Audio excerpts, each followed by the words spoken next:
Добрый день. Эфир телеканала АТР продолжает программа «Бугунь». Я Роман Спиридонов. Вы можете присоединиться к нашему разговору, позвонив нам по телефонам, которые вам сейчас покажут на ваших экранах. Это можно сделать и по прямым номерам, и при помощи скайпа, или позвонить нам по вайберу. Начнем мы с такой темы. Украина должна предпринять шаги для упрощения процедуры выдачи свидетельств о рождении для жителей оккупированного Крыма и неподконтрольных территорий Донбасса, в частности, чтобы свидетельства, выданные на неподконтрольных территориях, учитывались украинскими ЗАГСами в административном порядке, минуя судебную процедуру. Об этом заявила советник по юридическим вопросам Управления Верховного комиссара ООН по делам беженцев Лидия Кузьменко. Как она заявила, что это не означает, что эти документы должны признаваться, но ни при каких обстоятельствах органы власти не будут оперировать этими документами, но можно брать их к сведению, как некую информацию, которая в них содержится. И вот об этой инициативе мы поговорим с Тамилой Ташевой, заместителем постоянного представителя президента Украины в Автономной Республике Крым. Добрый день, Тамила. Как мне подсказывают режиссеры, не удалось сейчас подключиться к разговору, но мы надеемся, что это произойдет в ближайшее время.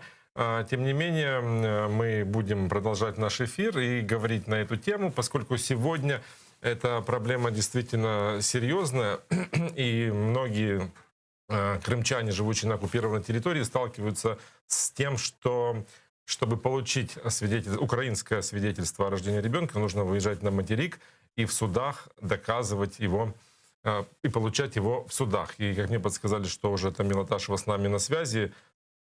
Добрый день, Тамила. Добрый вечер. Добрый вечер. Как вы оцениваете такое предложение Лидии Кузьменко о том, что нужно упростить процедуру получения свидетельства о рождении, перестать в судах доказывать законность этого права и оформить это в адміністративне дело, щоб упростити? Ну, насправді слід сказати, що це абсолютно не нова норма. Над цією позицією ми працювали як громадські організації, правозахисні організації. Зараз ми над цим працюємо. Представник президента України в Автономній Республіці Крим вже зареєстрований законопроект, над яким ми працювали спільно з народними депутатами і правозахисними організаціями, Міністерством юстиції України, Міністерством реінтеграції України. В, здається, червні місяці законопроект був зареєстрований. Відповідно, ті норми, про які говорить пані Лідія Кузьменко, і на яких ми наголошуємо, ми сподіваємося, що вони будуть впроваджені після голосування депутатами Верховної Ради. Що це означає? Що ми не визнаємо тих документів, які видаються окупаційною владою в Криму, як документів, а ми визнаємо ті факти, які містяться в таких документах. Тому що, якщо говорити про станом на зараз, дійсно, якщо людині потрібно отримати свідоцтво про народження або про смерть, вона звертається за цим до суду і приносить великий пакет документів з собою. Але як такого доказування в суді не відбувається. Тобто суди беруть факти, які містяться в тих документах, які подають, фотографії, так зване свідоцтво про народження, про смерть, якісь свідчення інших осіб. І тоді суд виносить рішення щодо цього. Але насправді це не прерогатива суду, тому що суд мав би займатися складнішими випадками. Припустимо, якщо є якісь спірне питання щодо народження, припустимо, якась особа хоче зманіпулювати, надати недостовірні факти. Відповідно, тоді з цього факту потрібно йти до суду. А загалом це питання до РАКСів. Відповідно, дійсно, в Верховній Раді зареєстрований законопроект. Ми сподіваємося, що на наступну сесію Верховної Ради він буде винесений для голосування. Какая это будет форма? То есть как будет звучать? Признавать информацию из оккупационных документов? Или как будут принимать ЗАГСы эту информацию? Дивіться, повторю ще раз: документи окупаційних органів вони не визнаються, да? Тому що це прописано ще в законі України від 2014 року, що будь-які документи, видані на окупованій території, вони вважаються нікчемними, тобто не мають жодної юридичної сили. Да? Але припустімо, наприклад, візьмемо як приклад освітні документи, да? Коли діти вступають і показують, визнається не документ, а визнаються кваліфікації, да, які здобув учень кримської школи, вступаючи в український вуз. Тут аналогічна ситуація. Тобто не визнається документ, а беруться ці дані, які містяться в такому документі, але окрім цих даних надаються ще ряд інших документів, документів, свідчень і так далі. Тому ще раз, і це дуже важливо, Україна не визнає документів жодних, які видає окупаційна влада, але інформацію, яка там містить, вона може взяти до уваги. Відповідно, процедура так і прописана, що беруться дані до уваги, які можна потім використати при тому, коли будуть видавати такий документ, або, можливо, не будуть, а будуть тільки шляхом свідчення особи, батьків або там, не знаю, найближчих родичів, і на основі цих даних буде визнаватися, що дитина народилась. Я просто хочу уточнить весь механизм, чтобы было понятно, насколько это упрощает этот механизм и по времени, и по усилиям. Дивіться, питання в чому? Що, по-перше, суд – це завжди дуже складна процедура, і не всі психологічно хочуть йти до суду. Це важливо. Одне питання – громадянин йде до суду, інше питання – він йде до відділів РАСу. Це перше. Друге питання – це вартість послуги. Багато громадян звертаються до безоплатної правової державної допомоги або до громадських організацій. Велика кількість людей або не знає про таку можливість, або з якихось причин не звертається. Відповідно, вони звертаються до платних юристів, тобто яким потрібно платити гроші за представлення їх у суді. Це інше питання. Інше питання – це тривалість процедури. Через РАКС ми передбачаємо, що процедура буде все ж таки скорочуватись, аніж через подачу документів в суди. Чому? Тому що суди українські дуже перевантажені, особливо після тих реформ, які були запроваджені, скорочення певної кількості суддів. Тому потрібно розуміти, що все залежить, звісно, що від завантаженості кожного конкретного судді і суддів в тому суді, куди звертаються громадяни з окупованих територій. Але частіше за все це може затягуватись мінімум на тиждень, а загалом це тижні, а інколи місяці розгляду цієї справи. Тому, звичайно, що нам потрібно і дуже важливо розвантажувати суди і не давати їм робити ту діяльність, ту роботу, яку вони згідно своїх повноважень насправді і не мають робити, тому що це безпосередні повноваження відділів реєстрації цивільного стану громадян. Если мы уже заговорили об упрощении этих процедур, давайте поговорим о перспективах, о планах. Может быть, есть какие-то инициативы, связанные с тем, чтобы сделать Крым ближе? Звичайно, що є. Насправді для нас дуже важлива, власне, підтримка цих зв'язків з окупованою територією, з громадянами нашими, які там живуть. І ми продумуємо ряд можливостей для наших громадян. Ми зараз спільно з Міністерством цифрової трансформації та Міністерством реінтеграції працюємо над такою дорожньою картою онлайн-послуг для кримчан. Звичайно, що це пов'язано в тому числі з банківськими послугами, які тривалий час були обмежені, і досі ми маємо певну інформацію про обмеженість послуг, банківських послуг для кримчан, але ми працюємо спільно з Нацбанком над вирішенням цього. Інше питання – це медичні послуги онлайн, і навіть зараз, станом на зараз, є така можливість отримання медичних послуг від, наприклад, лікуючого лікаря і підписання декларації онлайн, і потім в подальшому отримання безоплатних ліків через програму «Доступні ліки». Тобто будь-який громадянин, який живе на тимчасово окупованій території, він вже зараз може звернутися до лікаря-терапевта, підписати з ним декларацію і в подальшому отримувати ще ряд інших послуг. І все це робити онлайн. Тому ми зараз цю дорожню карту розробляємо. Я думаю, що найближчим часом ми її будемо вже презентувати разом з міністром Федоровим, віце-прем'єр-міністром Резніковим, і, скоріше за все, ми будемо на цій презентації, але ми ще про це докладніше розкажемо. Інше питання, яке дуже є важливим, це облаштування контрольно-пропускних пунктів в'їзду-виїзду. Минулого року, якщо відкрили режимну зону і частково сервісну зону, в цьому році Чонгар буде повністю, вірніше наступного року, вже на початку року, буде презентовано, облаштована до кінця сервісна зона на Чонгарі і показано, як буде працювати ЦНАП прямо на адмінмежі з більшою кількістю послуг, тому що зараз, знову ж таки, і в тому числі через ковід, мала кількість людей зверталася за цією допомогою, тому що обмежений був в'їзд та виїзд з окупованої території, тому теж так само це буде. Але ще ряд інших, звичайно, що послуг, які би все ж таки підтримували зв'язки з окупованою територією. Напевно, що ще одне скажу, це питання освіти для жителів окупованих територій.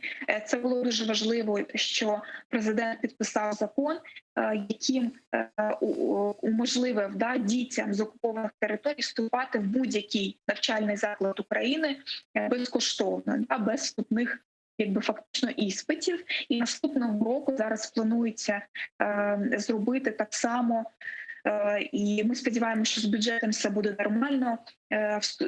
Курси підготовчі для дітей з окупованих територій. Зараз на базі Міністерства освіти і науки працює робоча група для того, щоб такі курси стали можливими. Тобто діти вже з 2021 року можуть вступати на підготовчі курси, щоб вже з наступного навчального року, 2021 року, вони були максимально підготовлені, соціалізовані на території підконтрольної частини України и могли максимально комфортно себя почувать.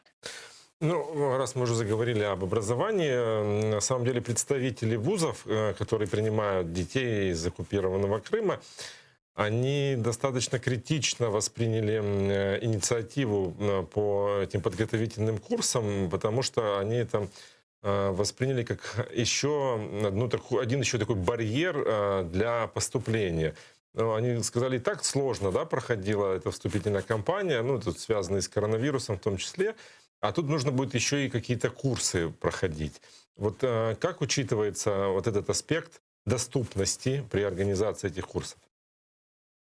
Насправді я би сказала, що це маніпуляція з боку представників навчальних закладів. Особливо ми це бачили від представників так званих переміщених вузів, в тому числі, тому що потрібно розуміти, що тривалий час, незважаючи на те, що правозахисні організації в тому числі говорили і наполягали на тому, що не потрібно абітурієнтів з Криму заганяти у так звані освітні гетто і давати їм можливість вступати в певну обмежену кількість вузів або певні конкретні області, які були можливими для кримчан або представників Донецької і Луганської області. І зараз є можливість вступати в будь-який навчальний заклад. І зрозуміло, що конкуренція серед навчальних закладів на державний бюджет, фінансування з боку держави стала набагато більшою. Тобто умовний Таврійський національний тепер змагається з Києво-Могилянською академією або з університетом Шевченка за студентів з тимчасово окупованого Криму. Що стосується підготовчих курсів, це, власне, можливість, а перепона, тому що вони можуть вступати або напряму одразу, в 2021 році вступати в час вступної кампанії, або піти і протягом кількох місяців соціалізуватися, вивчити кращу українську мову, історію України і так далі. Тобто це можливість. Це не обов'язкова умова для вступу у навчальний заклад у 2021 році. Тому ми це розглядаємо однозначно як можливість, а не як перепону. А как вы оцениваете результаты вступительной кампании? Насправді цього року абітурієнтів вступило навіть більше, да, аніж минулого року, незважаючи на те, що були обмежені можливості вступу, да, особливо з боку окупаційної влади, тому що ви всі пам'ятаєте про єдиноразовий так званий виїзд з окупованої території. Да, відповідно, якщо дітям потрібно було, наприклад, подати спочатку документи, да, а потім вступати, вже їхати навчатися, відповідно, велика кількість дітей не змогли користатися такою можливістю і фактично в ручному режимі такому, і ми як представництво в тому числі супроводжували таких дітей, щоб вони поступали. Тому, незважаючи на це, вступило більше дітей, здається, 388 дітей вступило цього року з Криму в абсолютно різні навчальні заклади. Це добре. Бо минулого навіть року поступило менше, коли ковіду не було, да, і в нас обмежень жодних не було. Тому я думаю, що наступного року, коли процедура вже буде зрозуміла, да, порядок вступу буде зрозумілий, то ми очікуємо, що абітурієнтів з Криму буде все ж таки більше, тому це дуже добре. І насправді ми почули хороший такий відгук, да, власне, від жителів окупованих територій, да, що для них відкрилося багато інших можливостей, аніж вступу лише в конкретні навчальні заклади, і конкурентність їх на ринку праці в подальшому після випуску вже з навчального закладу, вона буде набагато більшою, тому що це були основні критичні моменти, які, власне, батьки дітей з окупованих територій називали, да, що можна було вступати в конкретні навчальні заклади, які дуже часто є не дуже хорошою, не надають не дуже хорошу якість освітніх послуг. Еще одна тема, о которой я хотел бы с вами поговорить, это продажа Массандры. Оккупанты ее продали на аукционе дочерней компании Банка России. Такая себе ООО «Южный проект». Она купила 100% акций Крымского винзавода, заплатив за это 5 миллиардов с лишним рублей. И о ней известно, что как раз основным акционером и бывшим председателем Совета директоров Банка России является некий Юрий Ковальчук, которого СМИ называют кассиром Путина. После оккупации полуострова Министерство финансов США ввело санкции против него. А Банк Россия тоже находится под санкциями, потому что работает на оккупированном полуострове. Скажите, пожалуйста, как вы будете реагировать на сам факт продажи Массандры?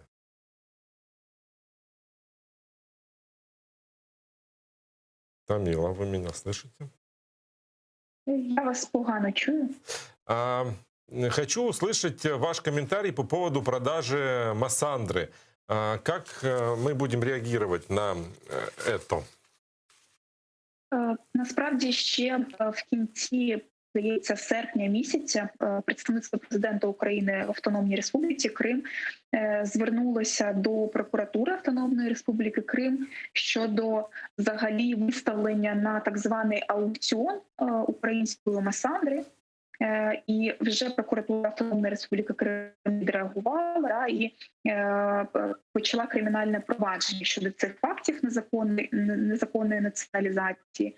Окрім того, спільно з Міністерством реінтеграції з питань тимчасово окупованих територій ми працюємо над тим, щоб вживати необхідні заходи, в першу чергу, звичайно, що вони стосуються санкційного режиму щодо тих, хто проводив так званий аукціон, хто виставляв його, і тих, хто здійснив так звану купівлю Массандри. Да? І так само працюємо з Міністерством закордонних справ щодо міжнародної реакції на такі події. Тому, звісно, що держава реагує. Вже була заява ще перед початком аукціону минулого тижня віце-прем'єр-міністра Резнікова, була заява з боку Міністерства закордонних справ. Ми неодноразово заявляли про свою позицію судження таких дій і застосування санкційного режиму до так званих покупців Массандри. Благодарю вас за то, что были с нами на связи. Тамила Ташева, заместитель постоянного представителя президента Украины в Автономной Республике Крым, была с нами на связи. И мы говорили о ситуации, связанной с действиями, которые бы приблизили жителей оккупированного Крыма к материковой Украине, чтобы те услуги, которые может предоставить наше государство, были бы доступнее для крымчан. Обсудили идею изменения правил получения свидетельства о рождении для того, чтобы жители оккупированного Крыма могли своим детям, которые родились на полуострове, получить как раз-таки украинские свидетельства о рождении. Это бы дало им право потом получить и украинский паспорт, и украинское гражданство, что, в принципе, облегчит жизнь детям в дальнейшем, потому что, как известно, российские паспорта, выданные в оккупированном Крыму, можно назвать лишь Филькиной грамотой, которые признаются только в России, а для фактически детей, которые растут в оккупированном полуострове, это закрывает огромные возможности, связанные с, в том числе, и обучением, и путешествиями по миру. В общем, ограничивает крымских детей, закрывает их в оккупированном полуострове и лишает возможности быстрой интеграции в демократический мир, скажем так. Вот о правах и детей мы будем говорить дальше с нашим следующим спикером. Это юрист и координатор правозащитной организации «Крымсос» Ольга Куришко. Мы ждем, когда она появится с нами на связи. Мы хотим продолжить с ней разговор о защите прав детей в оккупированном полуострове. И, как мне уже подсказывает режиссер, она с нами на связи. Добрый вечер, Ольга. Добрый вечер. Мы уже начали разговор о том, что необходимо упростить правила получения свидетельства о рождении, исключив из процедуры судебные разбирательства, превратив это в административную процедуру, чтобы информацию из документа, который выдают в оккупированном Крыму, можно было принимать к сведению и на основе этой информации выдавать детям украинское свидетельство. Такой законопроект даже уже зарегистрирован в Верховной Раде, и, как сообщила заместитель постоянного представителя президента Украины в Крыму Тамила Ташева, вот, ожидается его принятие. Хотелось бы с вами продолжить этот разговор и поговорить о тех проблемах, с которыми сталкиваются дети, живущие в оккупированном Крыму. И, собственно, есть ли какие-то у нас механизмы, чтобы упростить их жизнь и упростить их интеграцию в украинское общество? Я очень рада, что вы поднимаете этот вопрос, потому что упрощение возможности получения украинских документов — это одно из ключевых направлений, по которым мы работаем как общественная организация уже очень длительное время. Я могу привести цифры, которые скажут сами за себя. После оккупации, начиная где-то уже с 2016 года, мы вели статистику, это как раз когда появилась упрощенная судебная процедура, только 15,5 детей, рожденных в оккупированном Крыму, получили свидетельство о рождении украинского образца. Это достаточно маленький процент и маленькое количество детей. То есть основной массив детей, которые рождаются на оккупированной территории, не получают украинского свидетельства о рождении. Мы прослеживали тенденцию, почему это может быть, и как с этим можно что-то сделать или помочь этой ситуации. Одно из предложений, которое, собственно говоря, легло в основу этого законопроекта, который вы упомянули, это создание альтернативной несудебной процедуры получения свидетельств рождения или смерти, которые произошли на оккупированных территориях. Это не означает принятие внимания документов страны-агрессора.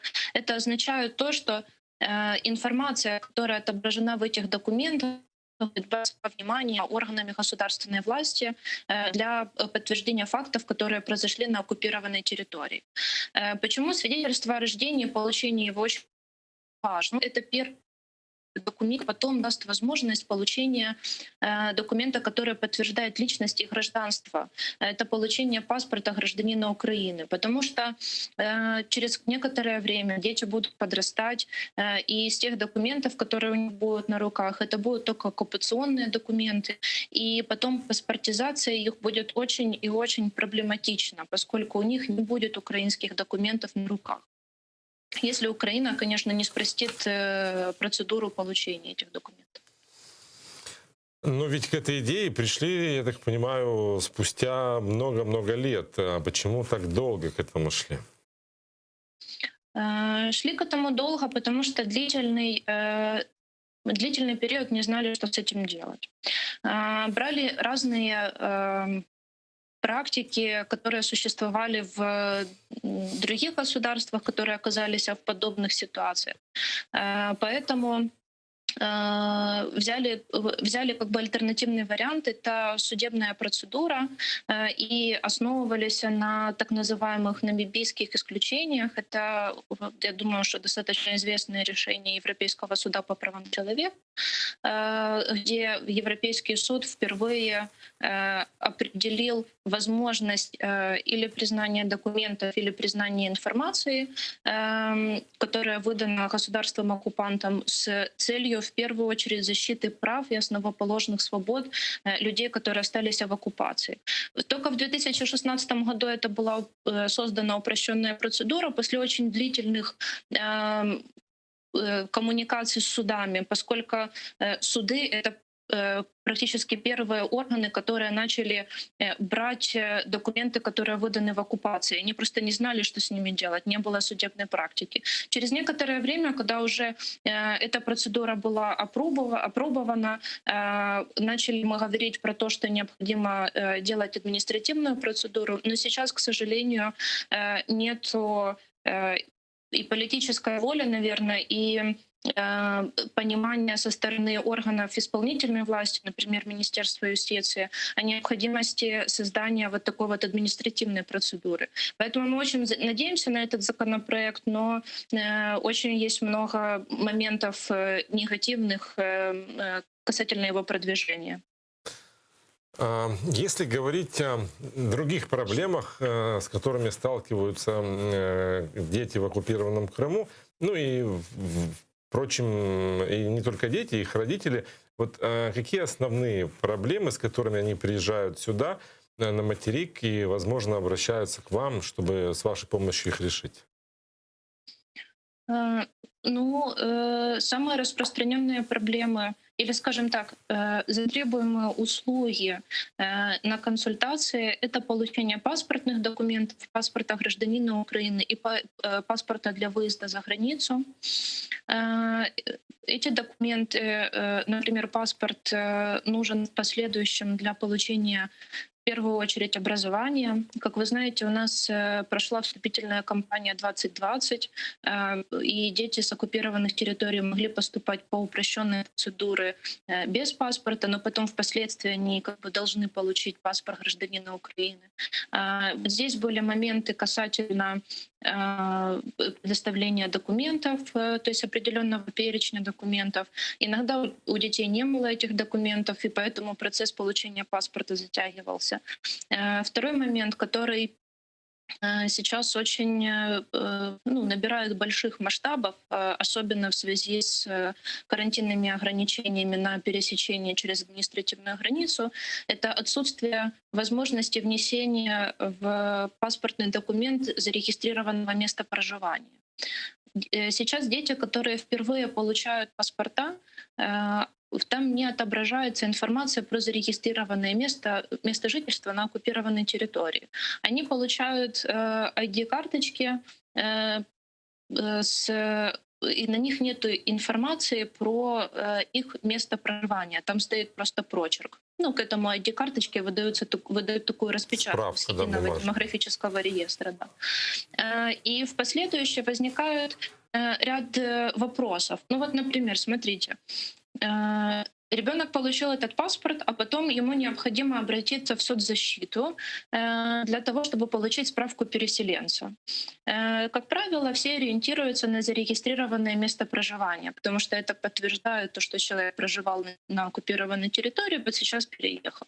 Поскольку у них нет информации об этом, ребенок должен другими документами подтвердить о том, что он проживал на оккупированной территории. Здесь возможно предоставление там, аттестата или каких-то документов образовательных, то есть это какие-то дополнительные документы. Также были проблемы с реализацией образовательной кампании, поскольку льготные условия для поступления и учебы рассчитаны на жителей, которые проживают на оккупированной территории. А чем можно подтвердить проживание? Зарегистрированным информацией по зарегистрированное место проживания. Поэтому к нам обращались за консультацией, как, например, для вуза подтвердить, что ребенок проживал на оккупированной территории. И это как бы такие, знаете, самые свежие проблемы, но вот они связаны с регистрацией, они тянутся, вот, поэтому это тоже один из вопросов, который необходимо решить. Благодарю вас за ваши ответы. Ольга Куришко, юрист-координатор правозащитной организации «Крымсоц», была с нами на связи. Ну а мы продолжаем наш эфир для того, чтобы обсудить события, которые будут происходить на этой неделе в нашей стране. И говорить мы будем в том числе и о бюджете, который народные депутаты собираются принять уже завтра. Он уже готов ко второму чтению, внесен в повестку дня, и, как заявил спикер Дмитрий Разумков, он надеется, что завтрашний день не превратится в бюджетную ночь, и бюджет будет проголосован. Вот будем говорить об этом. В повестке дня также и принятие других законов, связанных в том числе и с оккупированным Донбассом. Депутаты должны будут продлить действие закона об особом статусе Донецкой и Луганских областей. И, как опять же заявил спикер Дмитрий Разумков, в этот закон не будут вноситься никакие изменения. Туда не будет имплементирована формула Штайнмайера, о которой очень много и долго говорили и в прошлом году, и критиковали этот документ. Фактически это лишь продление статуса кво, которое сложилось в нашей политической реалии, несмотря на сложности переговоров, связанных с минским форматом или нормандским форматом, который должен был встреча, лидеров глав государств, которую анонсировали на конец этого года, так и не состоялась. И после прошлой встречи в Париже уже прошел год. И вот с нами на связи Александр Салантай, эксперт Института политического образования, с нами на связи. Добрый вечер, Александр. Добрый вечер, Роман. Давайте начнем с бюджета. Как вы прогнозируете, что будет происходить завтра в парламенте? Я думаю, утвердят бюджет, который будет слишком или сильно, или снова очень дефицитным.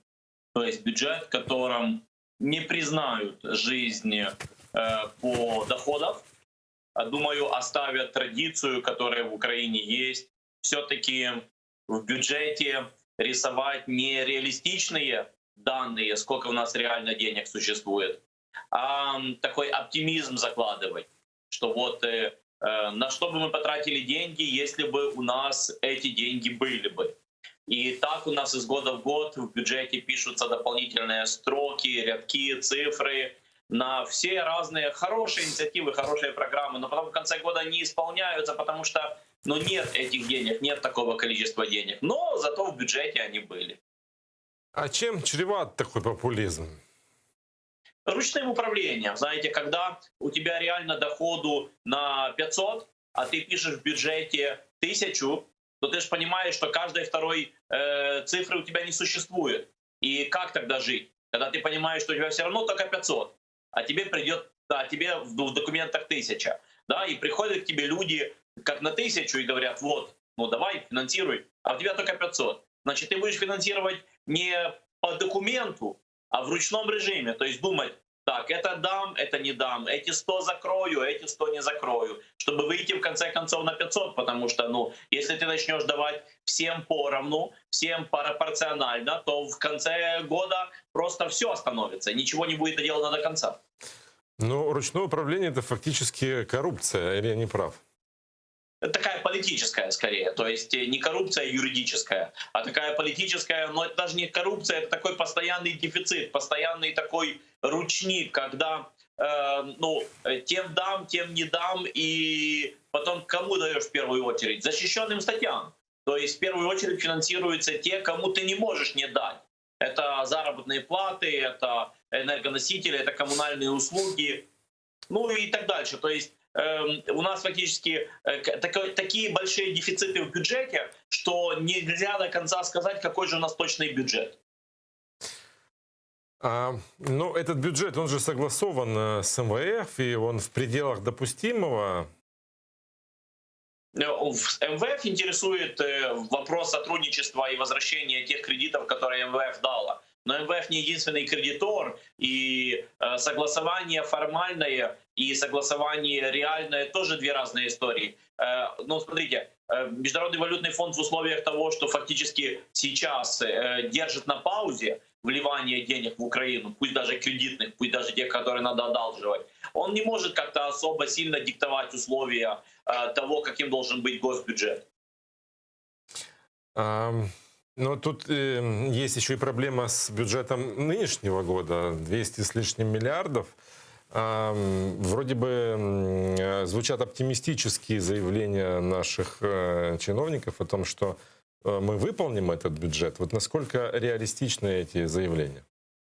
Ну, конечно, что не выполнится этот бюджет. Это, надо различать снова-таки то, что мы уже зацепили в разговоре. Это вопрос защищенные статьи, закрыть зарплаты, закрыть энергоносители, закрыть минимальные требования, чтобы государство функционировало и перешло в следующий год. Это будет сделано.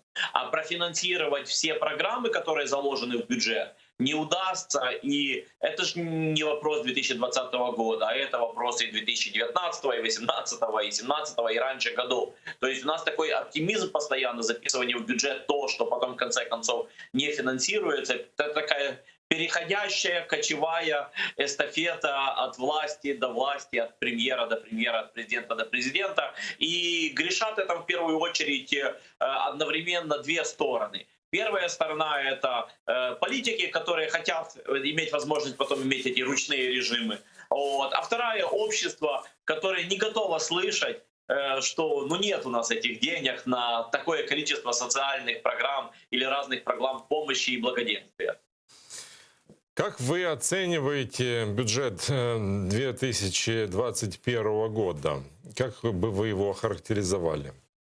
Финансового дефицита и минимума. Я бы назвал его дефицит минимума и или финансового минимума. То есть когда в государственном бюджете у нас будут только деньги на то, чтобы покрывать самые горячие долги, для того, чтобы государство не обвалилось в дефолт, и будут деньги для того, чтобы просто выплачивать минимальные стандарты по минимальной заработной плате по всей государственной бюджетной сети и финансировать работу учреждений, чтобы государство не остановилось. Каких-то денег на какие-то национальные проекты или масштабные проекты в этом бюджете не будет, как по мне, в 2021 году, кроме как, если будут запущены дополнительные национальные какие-то или региональные проекты с целевым финансированием, то есть дополнительные деньги для дополнительных каких-то целей. А вот финансировать из бюджета масштабные проекты просто не будет возможности.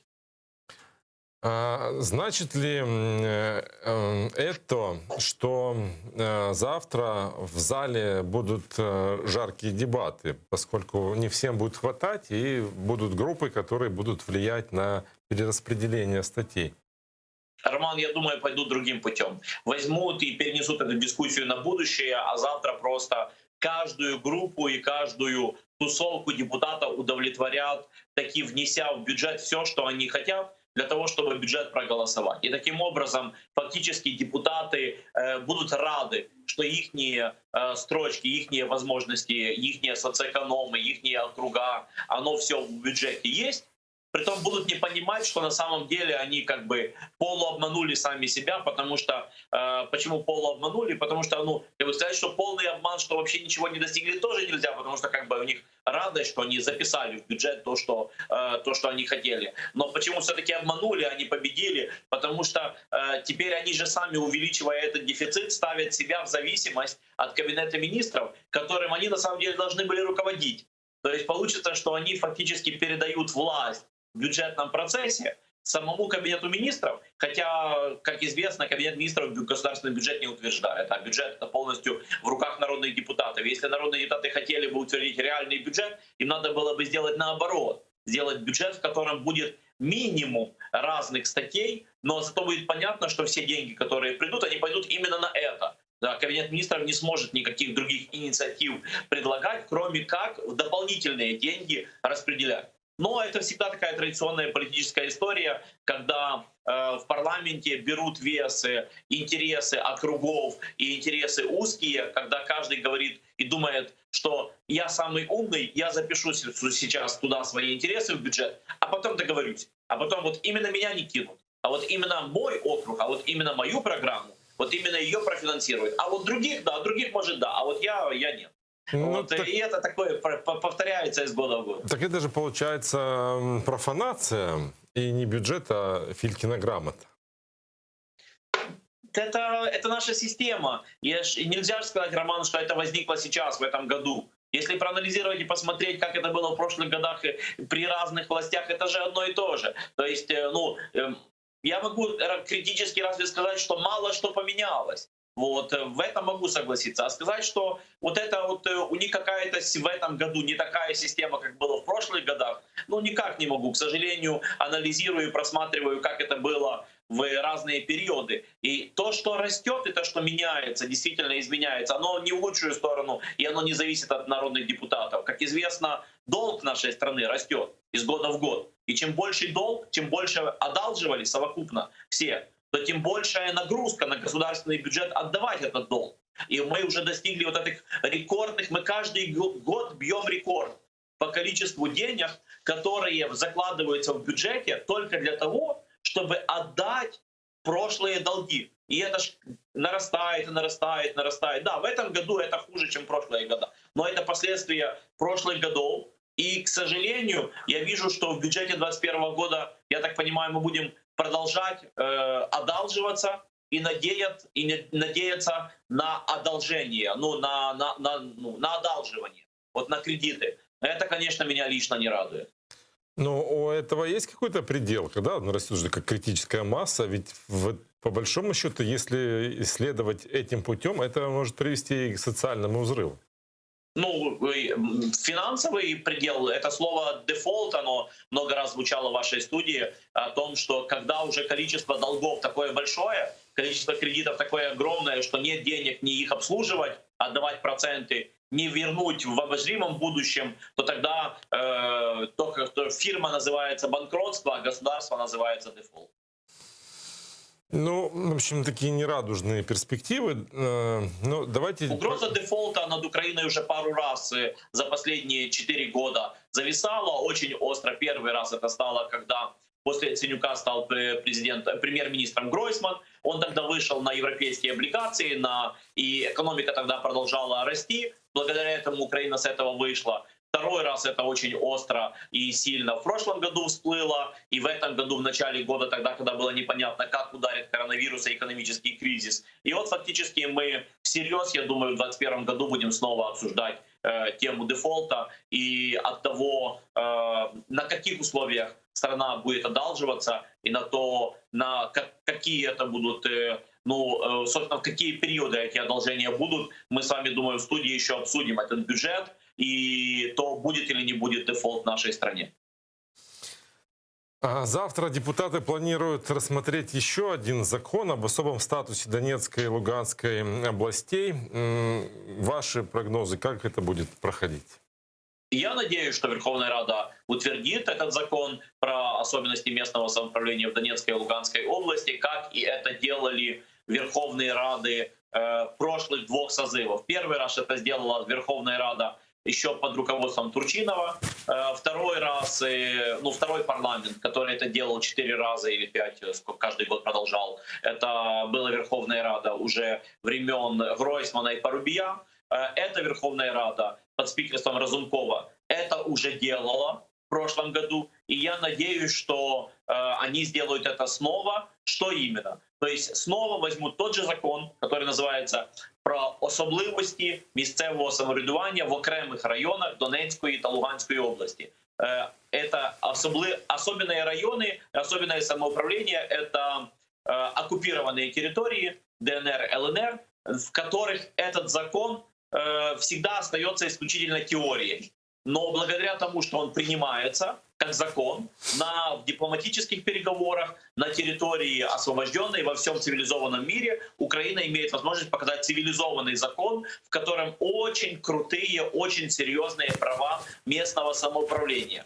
Притом опасности это местное самоуправление никакой собой не представляет, потому что это только на бумаге. В реальности, как вы понимаете, на территории ДНР, ЛНР не действует ни единый украинский закон, там не действует никакого местного самоуправления, нет никаких местных выборов. Конечно, там никто не создает под флагами Украины никакой ни местной прокуратуры, ни шерифа, ни каких-то особых процедур работы сельских или городских советов. Поэтому, знаете, легко предоставлять права, когда понимаешь, что можно даже еще в 10 раз больше дать прав, когда понимаешь, что никто этими правами воспользоваться не может. Не потому, что люди этого не хотят. Если бы реально людей спросили, хотят ли они иметь такие права на местное самоуправление, то скажу, что вся Украина бы такое захотела, такие особенности. Вот, я думаю, те, кто на Западе с Евросоюзом, первые бы сказали, мы даже можем это сделать реально, потому что мы, это то, что тут написано, это нам и привлекательно, и мы состоятельны это сделать. Но, к сожалению, для людей власти ДНР, ЛНР под колпаком Кремля, а в Кремле, как вы понимаете, в России нет никакого местного самоуправления, и там не развивается гражданское общество, они, конечно же, никогда жителям оккупированных территорий Донецка и Луганска не позволят это осуществлять, поэтому мы об этом документе говорим как о дипломатическом, стратегическом переговорном пункте на всех международных площадках. Для того, чтобы снять вопрос того, что делает ли Украина децентрализацию, принимает ли Украина какие-то законы, которые дают возможности правам местных общин всей Украины, независимо от оккупированной территории или не оккупированной. Я вообще такой закон и для общин Крыма тоже бы принял. Зачем? Для того, чтобы тоже показывать на международных площадках, например, в рамках работы Крымской платформы, о том, что вот мы, и когда Украина освободит Крым, и когда, собственно, мы наведем там правовой режим Украины, то там будет крутое, развитое местное самоуправление, и показать перспективу этого самоуправления. Тут есть аналог, может быть, аналог, проект закона об изменении статуса автономной республики, изменение его территориального статуса на национально-территориальную. Неэффективнее ли было бы принять этот закон, чтобы сделать крымских татар еще и субъектами международной политики, чтобы можно было приводить какие-то доводы, ссылаясь на народ, на защиту прав коренного народа Крыма? Я полностью согласен с этой концепцией. Я человек заангажированный в этом вопросе, Роман. Я на многих мероприятиях и даже на митингах был на Майдане Независимости в поддержку этой инициативы законодательной. Но в первую очередь эта законодательная инициатива, о которой вы вспомнили, она помогает Крыму как полуострову, как региону. А особенности местного самоуправления, которых я вспомнил, что и для Крыма было бы хорошо это принять, о которых мы говорили в контексте Донецкой и Луганской области, это о жизни общины, то есть о жизни села, города в первую очередь. Поэтому я думаю, по вопросу Крыма надо было бы нам целый пакет различных инструментов принять для того, чтобы законодательно очень сильно усилить позицию нашей дипломатии и государства в любых переговорных позициях. И, конечно же, законопроект, о котором вы вспомнили, логично и правильно должен быть или первый, или один из первых. Давайте поговорим еще об одном проекте закона, который планируется завтра рассмотреть по восстановлению институционального механизма предотвращения коррупции. Я правильно понимаю, что речь идет о ситуации, связанной с конституционным кризисом? Ну, мы увидим, будет ли он в повестке дня, потому что поступает разная информация. Наверное, пока вот это не произойдет, мы до тех пор, наверное, будем только мыслями обмениваться, потому что по одной версии президент, наоборот, хочет быстрее рассмотреть этот законопроект и просит парламент как раз это включить в повестку дня. По другой версии, наоборот, что президент как раз хочет отложить пока этот вопрос, понимая, какую бурю эмоций он вызвал. С одной стороны, говорят, что его включили технически в повестку дня, что к нему не дойдет вопрос. Вот. С другой стороны, говорят, что именно офис президента как раз и попросил включить его на этой неделе, понимая, что, возможно, будут голоса, потому что будет пакетное мобилизирование голосования народных депутатов, которые будут и за бюджет голосовать, и за другие законопроекты в конце года, для того, чтобы потом пойти уже на зимние каникулы заодно и разрешат вопрос, связанный с началом урегулирования конституционного кризиса, что для офиса президента означает попытка вернуть влияние на работу Конституционного суда и вообще в этом направлении конституционной юрисдикции. Поэтому, честно говоря, Роман, не знаю, как оно будет на этой неделе. Вот, слишком разные у меня информации вокруг, как говорят, с полей парламентских по поводу того, что значит появление в повестке дня этого вопроса. Аж доходит до каких-то конспирологических теорий, как будто есть какие-то трения между спикером и офисом президента, вот, что даже какая-то уже пошла даже такая. Но это все на уровне слухов. Я не думаю, что это стоит серьезно обсуждать пока. Я думаю, стоит сделать паузу. Что чуть ли не провалить хотят специально для того, чтобы как бы снять вопрос. Ну, то есть, увидим.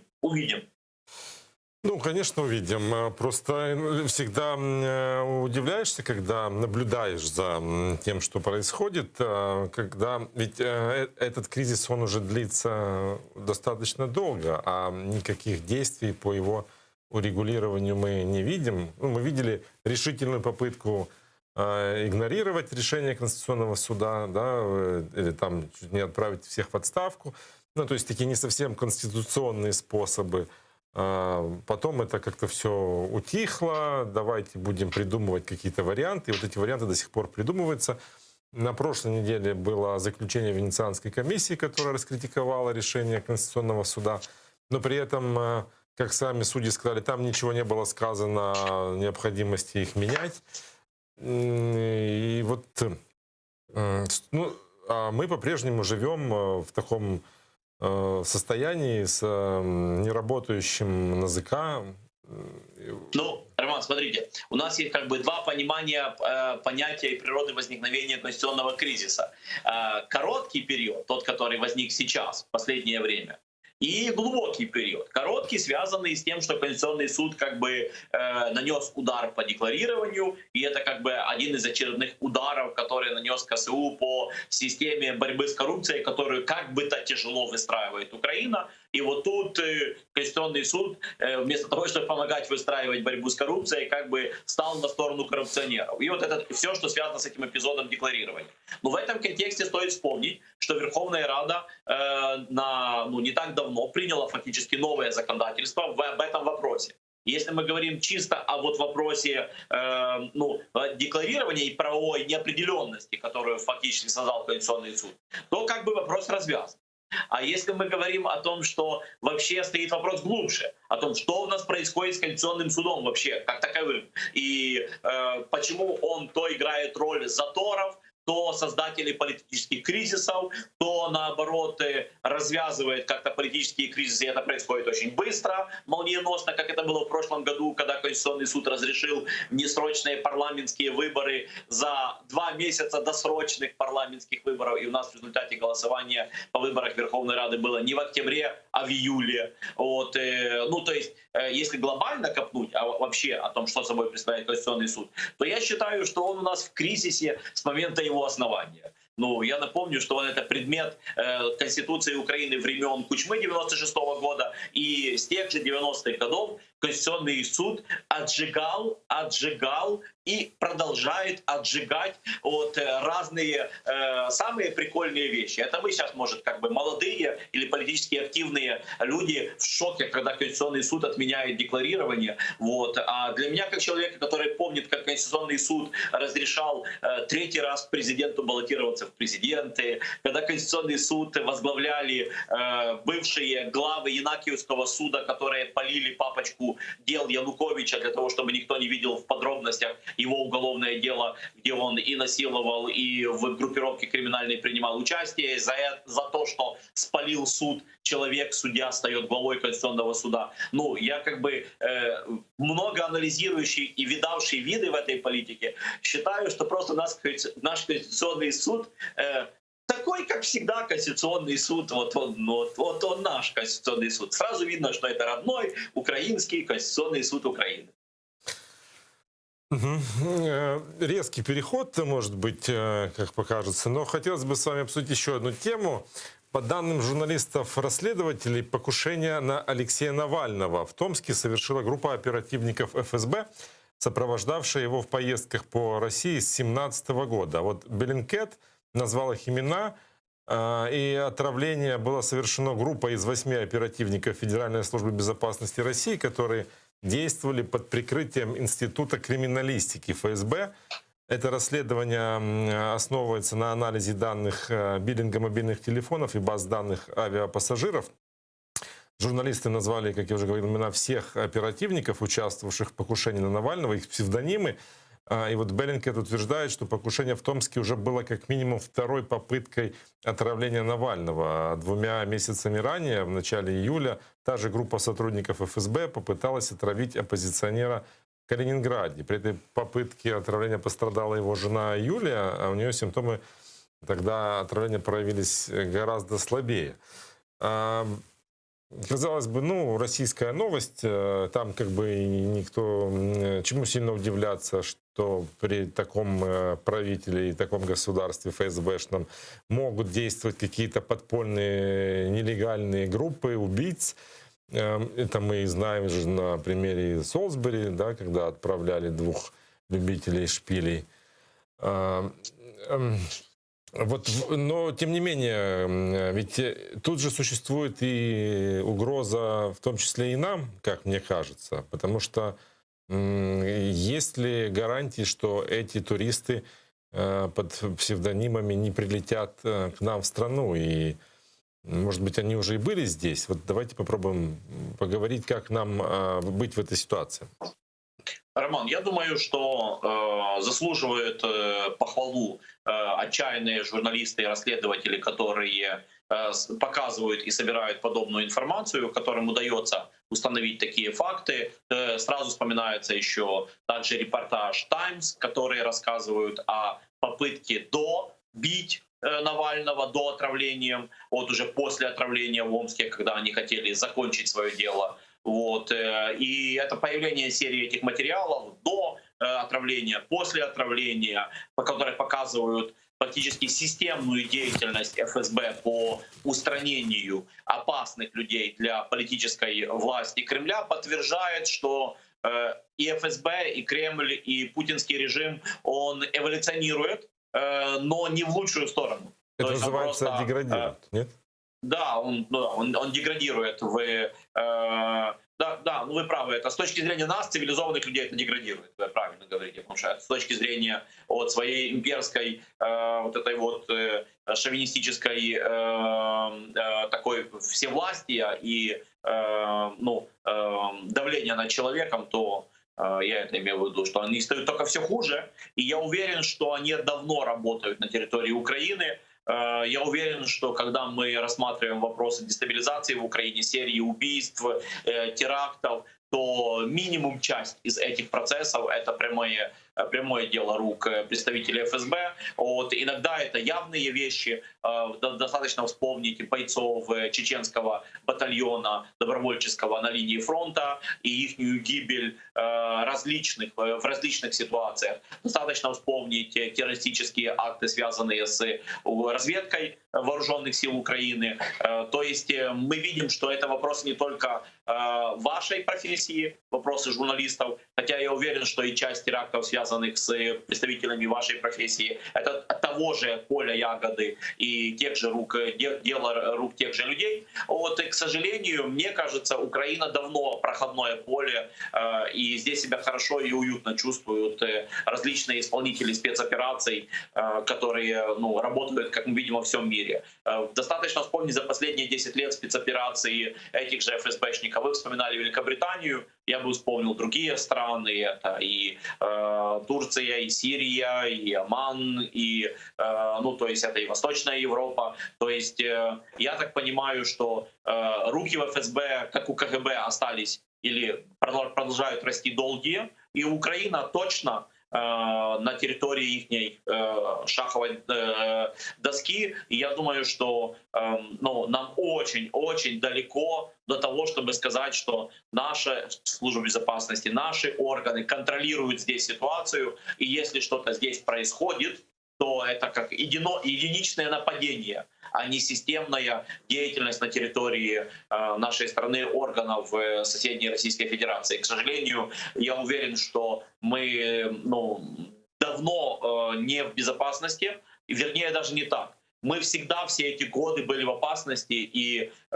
планирование и проведение спецопераций на территории Украины, к сожалению, проходит без ощущения у ФСБшников точного вскрытия, возмездия и того, что они будут раскрыты и в деталях сообщены и так далее. Потому что в этом, мне кажется, наше негативное отличие от всех ситуаций, которые там происходили в Великобритании или в других странах, что это там единичное нападение, после которых встает известно рано или поздно в деталях о том, как это произошло и как это внедрение в страну происходило. У нас, к сожалению, мне кажется, что на территории Украины работают эти группы с постоянным внедрением, постоянно, как у себя дома. Но ведь уже какой год войны? Почему вы так критично оцениваете работу наших спецслужб? Потому что я вижу до сих пор даже не реформированную нашу службу безопасности. Я напомню, что она у нас до сих пор имеет огромное количество подразделений, которые занимаются типа коррупцией, типа бизнесом, типа экономическими вопросами. Хотя если мы серьезно обсуждаем этот вопрос, то, наверное, куда должны быть кинуты все силы и все усилия? А они ограничены, эти силы. Это ограниченные усилия, ограниченный бюджет, ограниченное количество специалистов. Куда оно должно было в первую очередь все пойти? Конечно, вопрос сектора безопасности и противодействия, работы чужих спецслужб на нашей территории.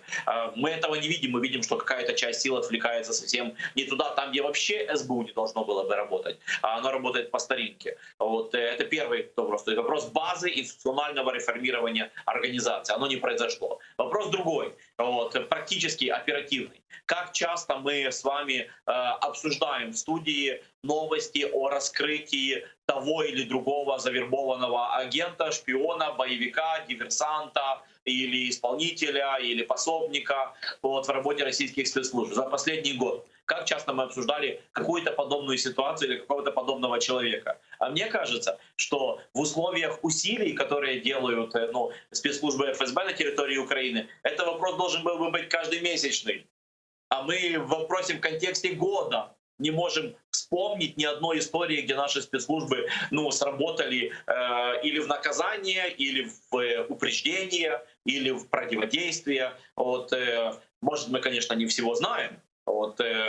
Надо поспрашивать больше Баканова, но к сожалению, я как-то не вижу убедительных для себя аргументов того, что наша служба безопасности эффективно работает в этом направлении.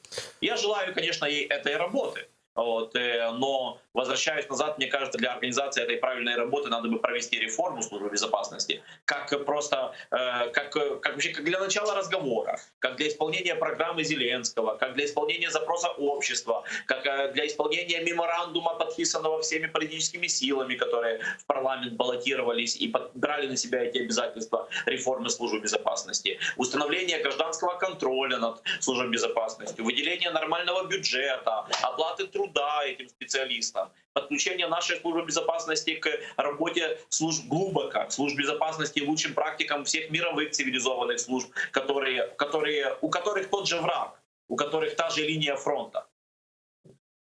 Благодарю вас, Александр. Александр Салантай, эксперт Института политического образования, был с нами на связи.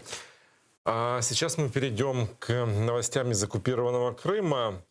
Оккупационный Симферопольский районный суд вернул в оккупационную полицию административный протокол, составленный в отношении тещи осужденного крымчанина по статье «Терроризм» Эдема Смаилова Мунивер Килямовой.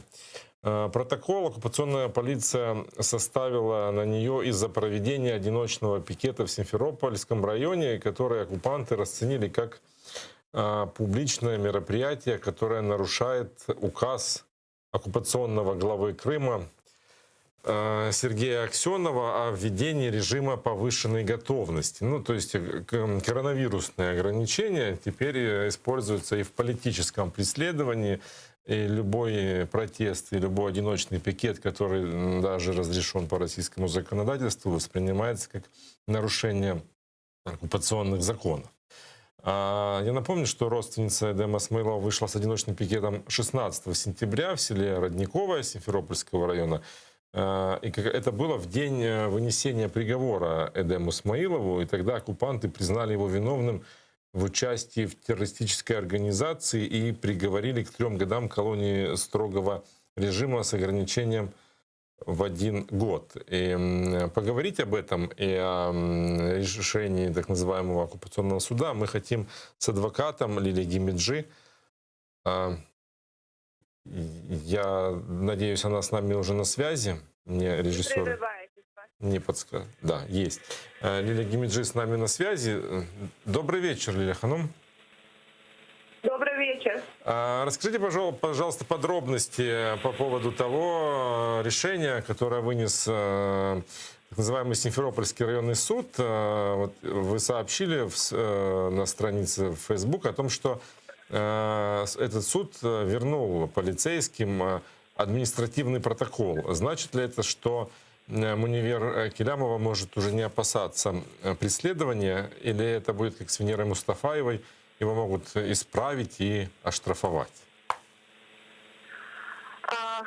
Суд действительно, нам пришло уведомление о том, что суд возвратил протокол полицейским, которые его составляли, для устранения недостатков. Уже в момент составления протокола было большое количество недостатков, собственно, на которые мы и указывали. Это были существенные недостатки. Во время составления протокола мы сделали об этом запись. Суд не мог игнорировать данные нарушения и, естественно, отправил дело для устранения данных недостатков. Теперь, согласно закону, полицейские должны устранить эти недостатки и вновь направить дело в суд.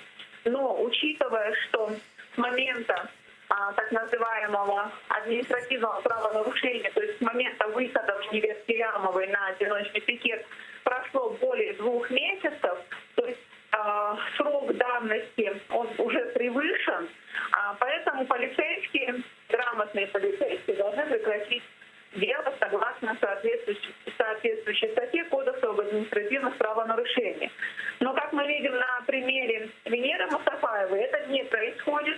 Дело было вновь направлено в суд, и уже суд принял решение, опять-таки с большим количеством нарушений, о том, что она является виновной, оштрафовал ее на 1000 рублей.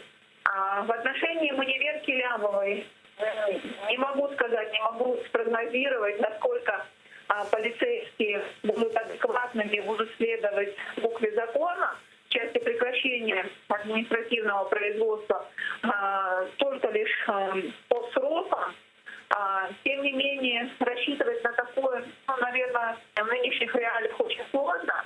И в любом случае мы готовы доказывать и невиновность совершения административного правонарушения как Мунивер Килямовой, так и Венеры Мустафаевой. Ну и, собственно, по, скажем, таким процессуальным моментам говорить о том, что необходимо прекращать дело.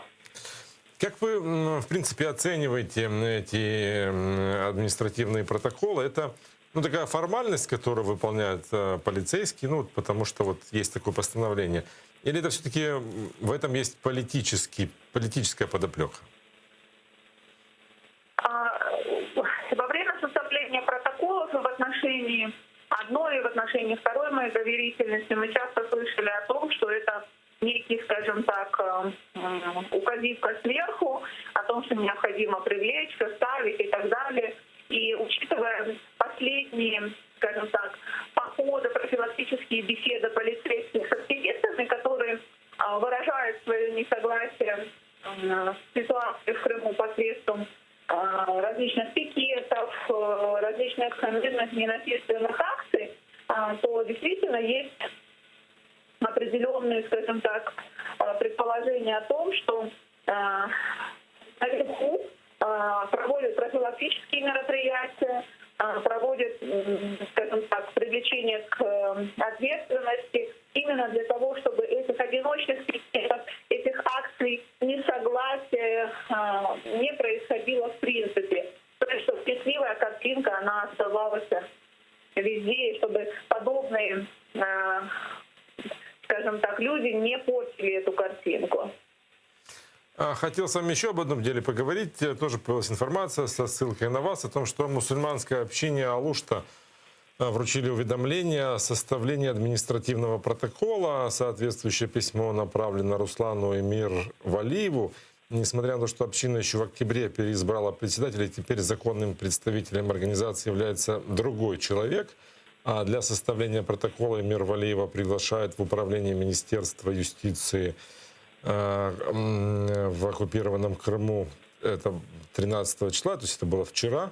Вот расскажите подробности, что это за история. Я так понимаю, это община, которую не контролируют пророссийские думки, или как он там называется? Алло, я вас не слышу. Алло. Я хочу с вами поговорить. Слышно меня сейчас? Да, я вопрос ваш услышала. По этому поводу я могу сказать, что давление на религиозную общину Алушты идет давно, идет оно с разных направлений. Это было и отключение газа, отключение света, это были суды по, скажем так, оспариванию решений правительства о передаче мечети в оперативное управление Госкомнадзу и впоследствии полному управлению мусульман Крыма. Это и привлечение к уголовной ответственности имама этой, председателя, точнее, религиозной общины Ленура Халилова, прихожан этой мечети, и привлечение к административной ответственности имама Юсуфа Аширова. Ну и, собственно, новый председатель общины, он тоже не мог остаться без внимания со стороны властей. Он также был привлечен к административной ответственности. Дело было, скажем так, на наш взгляд, абсолютно необоснованным, немотивированным, но тем не менее в отношении Руслана Эмирвалиева вынесли решение о признании его виновным в совершении административного правонарушения. Это и послужило основанием для того, чтобы Министерство юстиции выдвинуло требование сменить данного председателя, чему, собственно, члены этой религиозной общины последовали. Ими новые председатели религиозной общины. Но несмотря на это, за нарушение требований административного кодекса, то есть за выполнение требований со стороны Министерства юстиции, теперь привлекается к административной ответственности Руслан Эмирвалиев как председатель, как уже, скажем, председатель религиозной общины. То есть Министерство юстиции выдвинуло требования, Руслан Эмирвалиев, как председатель общины, якобы их проигнорировал, что не соответствует действительности, и за это он привлекается к ответственности. Мы будем доказывать, что все требования, которые выдвинуло Министерство юстиции, они были выполнены. Сейчас председателем религиозной общины является иной человек. Привлечение к административной ответственности Руслана Эмирвалиева, оно является необоснованным. Но у меня есть опасения, что новый председатель религиозной общины, он также будет подвергаться давлению, будет находиться под пристальным вниманием. Правильно я понимаю, что это еще один такой аспект, еще такая форма борьбы с уже религиозным инакомыслием, если ты не подчиняешься подконтрольному оккупантам духовному управлению мусульман Крыма и Севастополя, если они сейчас, я правильно не ошибаюсь, правильно так называется, что это идет еще зачистка такая на религиозном поле. Ну, и это абсолютно верно, и это мы видим на примере не только дела религиозной общины города Алушта, это дело имама из Советского района, это дело имама из поселка Дачного, это дело имама Рахима Дервишева. То есть список, я думаю, еще не закрыт, и те, кто не находится под контролем, те, кто выражает какую-то свою независимую, отличную от официальной точку зрения, они будут находиться под вниманием и будут преследоваться. На выходных прошла встреча Крымской солидарности в режиме онлайн. Вы принимали в ней участие? Да, я принимала в ней участие, меня пригласили, дали возможность выступить. И эта встреча, она, скажем так, после нескольких месяцев, карантинных месяцев, она была очень востребована. По количеству просмотров мы понимаем, что люди ждали новостей, ждали какой-то статистики. И, собственно, я оцениваю, что данная встреча прошла очень успешно. И несмотря на то, что очень много хотелось бы сказать, тем не менее мы пытались уложиться и в временных рамках максимум информации дали тем людям, которые наблюдали за этой встречей. Ну, если говорить о каких-то новых, обновленных данных, вот на сегодняшний день есть ли какая-то точная цифра по детям, которые остались без отцов, про какие-то новые преследования? Вот о чем шел разговор? Давайте подробнее поговорим. Встречу, наверное, можно разделить на несколько блоков. Говорили адвокаты, там была я и мой коллега Индиков Бединов. Мы говорили о юридической стороне дела, о тех делах, которые прошли за тот период, когда не было встреч Крымской солидарности. Выступала также Мумине Салиева как координатор проекта «Крымское детство». Она говорила о детях политзаключенных, о том, какое количество детей подвержено различным заболеваниям, которые у них появились на фоне стрессов после обысков, после ареста их отцов. Она говорила о детской проблематике, если в общем говорить. Также выступали члены, представители семей политзаключенных. Это и мама Эмиля Зиадинова, задержанного в июле месяце. Это и супруга моего подзащитного Кирана Хайриддинова, который также был задержан в июле этого года. Это супруга Эмирусинова Рустема, фигуранта красногвардейской группы. Она как раз рассказывала о двух приговорах, которые были.